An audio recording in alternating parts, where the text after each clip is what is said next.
Timex arrives in Portugal around 1971, following the same strategy adopted by many other companies to settle where labor was cheap and where the political and economic stability conditions were gathered. In Europe, Timex owned factories not only in Portugal, but also in Scotland, in France and in Germany.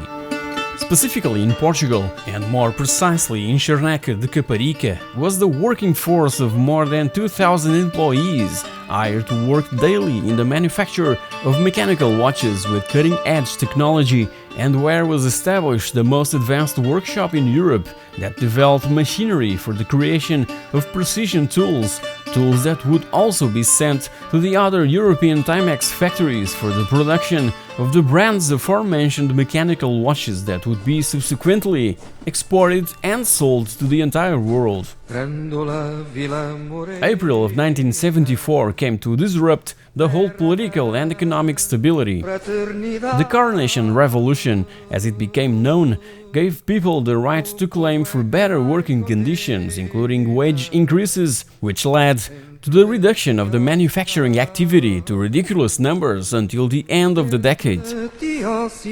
From the more than 2,000 workers that Timex Portugal employed till then, only over 30 remained. And it was also after the 25th of April of 1974 that the company, until then managed exclusively by Americans and British, was constituted only by a Portuguese board of directors, and when António Gomes was appointed CEO. Anyway, in the final phase of the decade, Timex watches were no longer assembled piece by piece, as when the company settled in Portugal in '71. Just needed a final assembly and packaging before being sent to stores. With the arrival of the new decade, there was also a huge turning point in technology innovation, and that's when the mechanical watch began to be quickly replaced by electronic models. Timex, being a company traditionally linked to the mechanical watch, had to adapt to the new reality, changing all manufacture and assembly to the east, in particular to Thailand and the Philippines, from where came this all new reality and innovation, and where, of course, was now the new so-called cheap labor. However, in England, the microcomputer revolution was about to burst. Clive Sinclair, inventor who in 1972 offered the world its first pocket calculator, was looking for someone who could help him mass assembly his latest invention, and in which he was truly confident. The ZX81, a microcomputer with only 1K of memory and the successor of the ZX80. This partnership between Sinclair Research and Timex Corporation arose after the difficulties that Sinclair had to satisfy all requests and orders that the ZX80 was target, that led to waiting lists of several months, simply because it was the cheapest and accessible microcomputer that the market had ever seen. So, taking advantage of the euphoria of the consumer around microcomputers and the decreasing demand for wristwatches, Timex accepts to venture in areas that were not very familiar to them, as was the case in the pharmaceutical area, which later turned out to be a disaster, but it would provide the diversification of their own offer, as well as keep the jobs of all the employees from the Timex complex in Dundee, composed of 8 factories that was the major employer of that area of Scotland. The company had all the human and technical capacity, large-scale distribution not only in the United States but also throughout Europe, revealing itself as the closest ally of Clive Sinclair. In the meanwhile, to stay in business, Timex Portugal was being subcontracted by large companies such as Control Data and IBM for high-precision work, as was the case in the manufacture of printed circuit boards and later read ads for hard drives, not only by having a whole assembly and packaging infrastructure previously installed, but also for having adequate facilities for that purpose, where the dust and unwanted particles wouldn't penetrate during the more meticulous steps. In addition to the subcontracting of services by IBM and Control Data, Timex Portugal continued to provide after-sales service to the business of wristwatches and circa 1981 employed approximately 80 people at a time when the Scottish factory was already manufacturing the Sinclair ZX81 in large scale. Timex American headquarters watches closely all this boom of low-cost microcomputers that was taking place in Europe, and influenced also by the technological advances that their neighbors in Silicon Valley showed, eventually embarked on this adventure to bring to the United States the Sinclair ZX81, in this particular case the Timex Sinclair 1000, where the only differences were in the alteration of its own designation, an NTSC signal modulator for the American market, and increasing its memory from 1K to 2K. In the heart of Timex Corporation, a healthy competition was held. Where should this alternative model be manufactured? In Scotland or in Portugal? As was written in history books, the Portuguese factory eventually won this battle, thanks to the effort and dedication of António Gomes, as told, CEO of Timex Portugal since the 25th of April of 1974. Then the big challenge would be to produce 500 TS1000 models per day. The enthusiasm and commitment within the Portuguese Timex organization was such that at the end of the first half of 1983, the company had already employed around 1,000 workers, and daily near 2,000 computers were manufactured, all intended for the American market, along with the 16K memory modules known as RAM packs. Anticipating sales for Christmas of '83, a peak of production of 10,000 machines per day was recorded. However, in the United States, Commodore was adopting an aggressive pricing policy, offering huge coupon discounts to whoever returned a used computer or console in exchange for the purchase of one of their more recent machines. Already at that time, the American market was protecting the consumer, who had the right to complain and return the product if it wasn't of their liking. Thus, the TS1000 was returned to stores for several reasons: memory problems, overheating, the programs on tape would not load at the first try, the keyboard was not designed for the hands of the Americans, that on average are bigger than those of Europeans, among many other situations. Thus, it was imperative to find solutions at a hardware level that could correct or mitigate these problems. In the meanwhile, in Europe, many of these issues were also reported, but unlike in the United States, do-it-yourself magazines were sold that proposed and solved many of these issues, teaching and entertaining the end user that would put their own hands to work trying to rectify those problems in the comfort of their homes.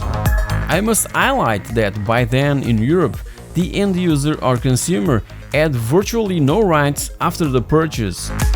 The solution for the American TS1000 went through a new project, the TS1500.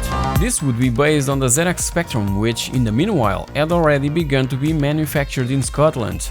Offered 16K of memory within an identical ZX Spectrum case, but now in silver, and that also housed various fixes implemented by American and Portuguese Timex technicians. Despite all these corrections and innovations, the computers continue to depend on the loading of programs and games via tape. So Timex partnered with Sampo to manufacture a cassette player and recorder known as TS2020 that would be sold alongside with the TS1500, trying to eliminate those annoying software loading problems. This set was also marketed in the form of an educational pack, oriented specifically to teachers, in a carrying case, along with an extensive collection of literature and programs on tape.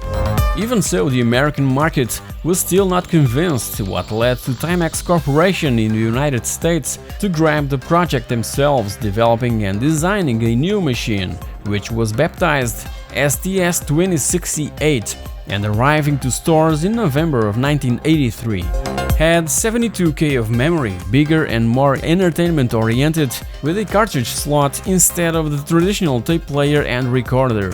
At the same time, mostly for the Portuguese and Polish markets and fully developed in Portugal, the TC2048 project emerged. This was the direct rival of the extremely popular ZX Spectrum, which was also sold in the country by this time, and based on the TS-2068, created exclusively for the United States. I must also highlight that all development around the TC-2048 contemplated the manufacture and supply by several Portuguese companies, not only for the integrated circuits, but also for the molds for the cases, for the membranes, and for the metallic insulating paint. But the biggest problem remained. The loading of programs and games continued to be carried out using the temperamental tapes. So Timex Portugal started the development of a floppy disk interface and operating system, the TOS. This new equipment was named Timex FDD and presented in 3 separate boxes: the power supply, the controller and the floppy drive, leading to many of its users to name it as FDD3, a fairly advanced system in relation to the micro drives that by that time had already been presented in the UK by Clive Sinclair as a solution for the replacement of the traditional tapes. The micro drives were also tapes, but in a micro format, and by the way, still very unpredictable. Timex Portugal had thus developed a more advanced, fast and safe form of reading software, innovating and leading the project further with the creation, in partnership with the ENG, a second version of their floppy drive unit. The new model, named FDD 3000, was now confined to a single box where, in addition to the controller and power supply, were available not 1, but 2 floppy drives. Was nothing more than another computer with a Z80 processor running at 4 MHz connected to the TC-2048, expanding the processing power and memory since it offered 64K of RAM and the already mentioned 3-inch floppy drives. In Portugal there were also those who dedicated themselves to create programs and games for these machines, in universities and in the comfort of their own bedrooms, not as evident as in England or in Spain. Some classics emerged, such as Paradise Café or Alien Evolution, the latter quite cherished by the English press.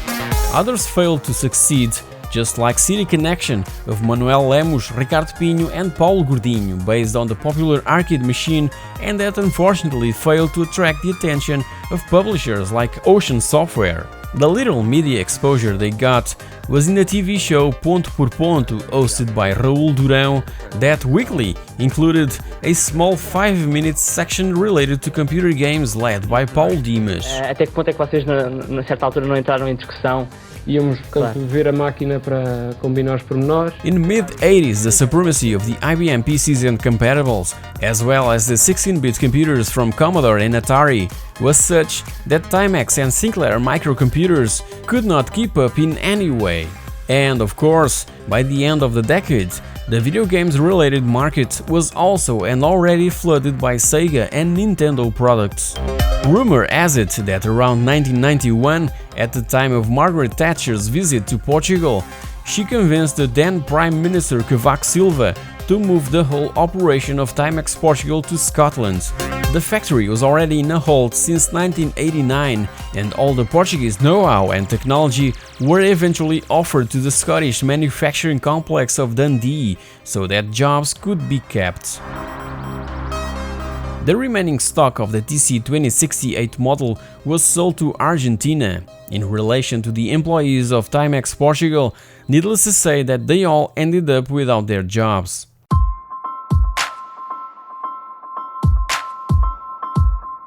Not being a Portuguese brand, Timex was responsible for the awakening of interest for computers in that country, because it introduced on the market low-priced personal computers that around 1985 attained an internal volume of more than 150,000 units, one of the highest penetration rates per family in Europe.